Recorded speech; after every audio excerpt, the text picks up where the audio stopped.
इनमें से किसे व्हाइट गोल्ड के नाम से जाना जाता है?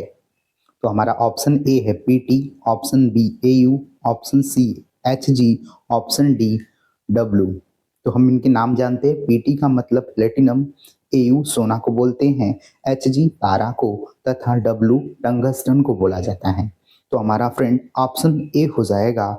पीटी प्लेटिनम को हम व्हाइट गोल्ड के नाम से जाना जाता है, जो गोल्ड से ज़्यादा क्या है, मूल्यवान है, और यह कम पाया जाता है। Okay my dear friend, video आपको अच्छा लगे तो लाइक करें।